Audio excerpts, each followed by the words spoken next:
चलो देखो एक्सरसाइज 8 उदाहरण नंबर 6 बोला कि त्रिभुज ABC में एक त्रिभुज है ABC जिसका कोण B समकोण है, मतलब ABC एक समकोण त्रिभुज है। ठीक है, ध्यान दो, पहले हम लोग आकृति बना ले रहे हैं। वैसे इस सवाल का बुक में दिया गया भी है आकृति। हमसे B समकोण बोला, ये B मेरा 90 डिग्री होना चाहिए, ये ABC हो गया ना। ये AC उधर भी लिख सकते हैं, लेकिन B 90 डिग्री रहेगा, 90 डिग्री। ठीक है, एक त्रिभुज ABC में B 90 डिग्री,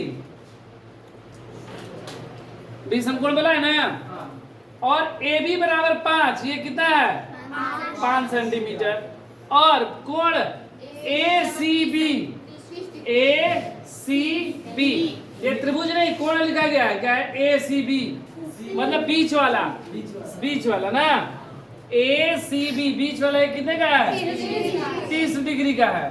तो भुजा BC इसका मान और भुजा AC इसका मान, ये दोनों भुजा का मान ज्ञात करना है। अगर दो अगर आता तो तीसरा का हम लोग निकाल देते पाइथागोरस से, निकल जाता ना पाइथागोरस से। लेकिन यहाँ पर हमको सिर्फ एक भुजा का मान दिया गया और एक कोण का मान दिया गया है। मतलब अगर ये इसका या इसका मान रहे तो हम लोग पाइथागोरस से निकाल सकते हैं, लेकिन यहाँ पाइथागोरस नहीं लगेगा, क्योंकि तीन भुजा में से दो भुजा का मान रहता है समकोण त्रिभुज में, तो तीसरा का निकाल लेते हैं पाइथागोरस सूत्र से। लेकिन यहाँ पर हमको एक ही भुजा दिया गया है, इसलिए वो सूत्र नहीं लगेगा इसमें। तो देखो कैसे बनाते हैं, ये उससे भी आसान है। देखो त्रिभुज ABC में अब ध्यान देना है, ये मेरा कोण है, ठीक है, ये कोण है ना 30 डिग्री, और कोण के ठीक सामने की भुजा हमें पता है, जिसको हम लोग क्या कहते हैं लंब। ठीक सामने की भुजा को हम लोग लंब कहते हैं, मतलब लंब का मान हमें पता है। हमें क्या निकालना है कर्ण या आधार, कर्ण या आधार। तो देखो सूत्र हम बताए थे कि लंब बटा में आधार, लंब बटा में या लंब बटा में कर्ण, ये दो को सूत्र बताए थे। ये किसके किसके लिए होता है याद है? लंब बटा आधार किसके लिए सूत्र होता है? किसके लिए? tan के लिए। लंब बटा आधार किसके लिए होता है? tan के लिए होता है। और लंब बटा में कर्ण किसके लिए होता है? साइन के लिए होता है। ठीक है, तो ये दो सूत्र, क्योंकि एक में हमको आधार निकालना है और एक में कर्ण निकालना है।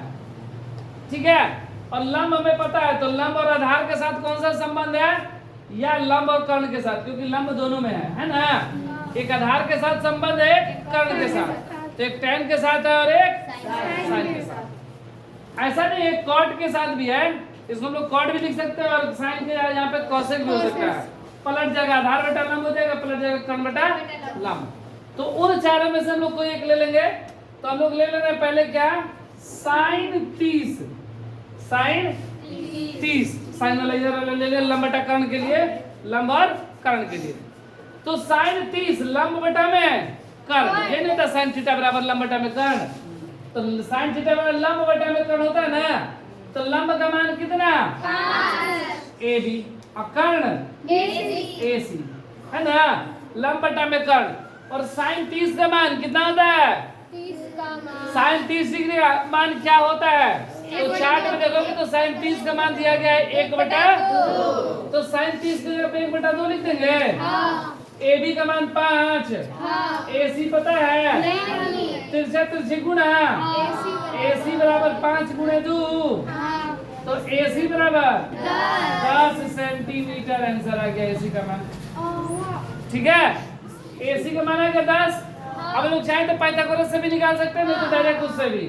तो लोग पाइथागोरस से ना निकाल के डायरेक्ट निकाल ले रहे हैं। त्रिभुज फिर लिखेंगे ABC में।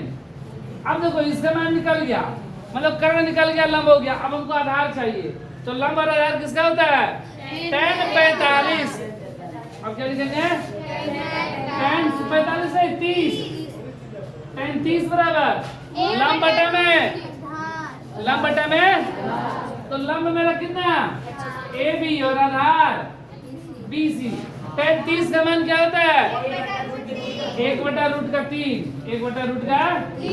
AB का मान और BC हमें नहीं पता है, तिरछा गुणा, तो BC बराबर 5 √3 सेंटीमीटर। तो ये मेरा एक आंसर हुआ, एक ही आंसर हुआ।